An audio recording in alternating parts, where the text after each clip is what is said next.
Hey, what's up, friends? I hope you're having a great day. I hope you're healthy and well, and I hope you're taking this time just to pause and reflect and re energize. Every once in a while in life, it's great to just stop and breathe and just take it easy for a little bit. So I hope you've taken advantage of this moment in the world.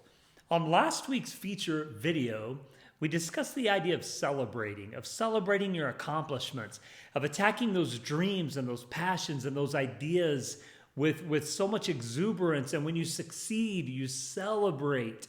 We talked about the voices coming from outside that often tell us not to celebrate, that we're not worth it, or that it's too arrogant to share our accomplishments. And we hopefully got through the idea that we are allowed to celebrate. You have permission, and you better be celebrating the things that happen in life.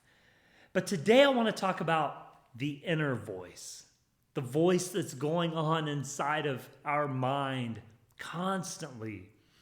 As the great lyricist John Mayer put it, I am an architect of things that haven't happened yet. I think about that line often, and I share it often because it's a genius perspective of what happens inside of us constantly. I don't know if you're like me, but I have those voices that go, no, you can't do that. Or are you really worthy of this happening? Or what if you actually have all these dreams come true and all these successes take place? What happens next?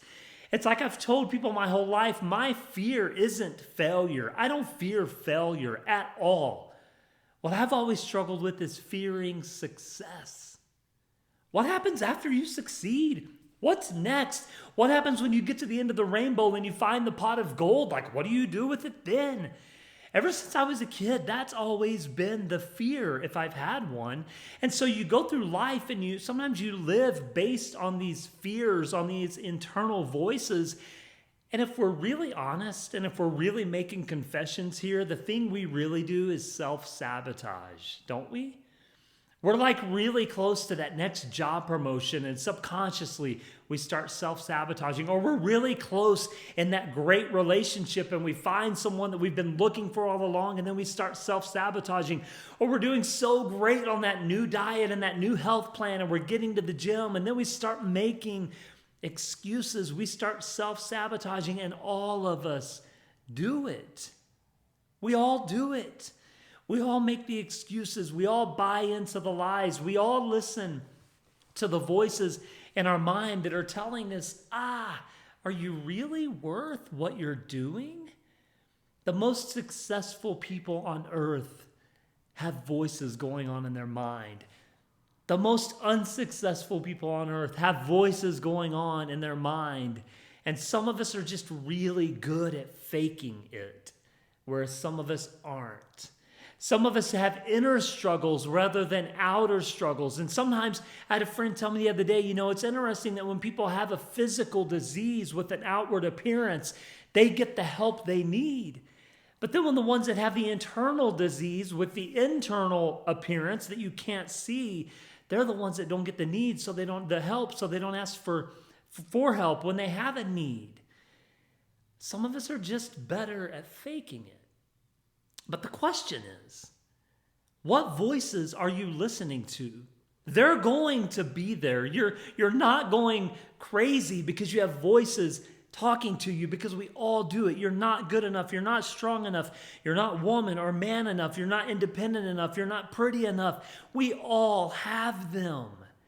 So the question isn't, how do we get rid of them?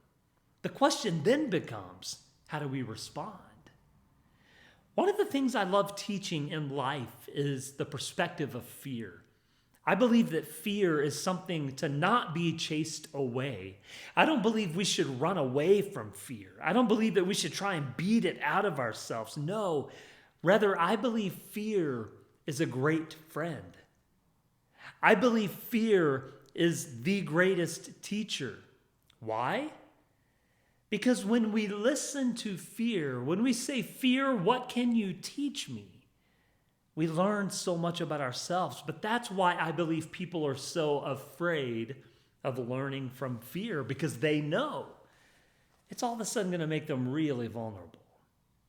It's the same with the voices in our mind. Mitch, you're not good enough. Well, why is this all of a sudden telling me I'm not good enough? What am I to learn from this? You're not pretty enough. Well, what is this teaching me? How can I listen to this voice without making it get me down, letting it get me down? But what can I learn when I look in the mirror and that voice says you're not attractive enough? What is it teaching me? What can I learn from it? Because really the voice has nothing to do with strength or attraction or love or anything with that. What the voice has to do with is with conditioning. And our internal self is telling us something. That something is not that we're not strong enough or beautiful enough or brave enough or don't have courage enough. What our internal self is telling us is that we have something that we can work on. Maybe it's perception.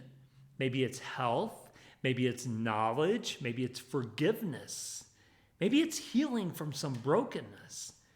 So those voices, some people say, well, those voices are lying. But what if they're not? They may be lying on the surface because you are beautiful enough and you are strong enough and you are brave enough and you have enough courage and you have enough passion. You are enough. So maybe on the surfaces, the voices are lying. But when we dig a little deeper and we open the package, maybe there's a truth that sits within that. So maybe I know I am brave enough, but maybe there's something inside I could still work on. I know I am attractive enough, but maybe inside there's something I could still work on. I can know I'm attractive, but also still worry about other people's opinions. And maybe that's the work I need to do. I know I'm courageous and brave, but maybe there's something else I need to do in life to take that next step. Maybe that's what I need to work on. So don't waste your energy on beating the voices out of you. Instead, invite them in for a drink. As Thich Nhat Hanh says, invite them in for a cup of tea. Sit with those voices and say, you know what, voice, I know I'm attractive enough, but what else are you here to teach me? You know what, fear, I know I'm not afraid, but what are you here to teach me? You know what, courage and bravery, I know I've got what I need for today, but maybe I'm going to need more for tomorrow. So what are you here to teach me? Instead, take those voices that go on in your mind. Take those and hold them in the palm of your hand and say, you know what, I'm going to give you a voice. I'm going to give you something to say just for a second.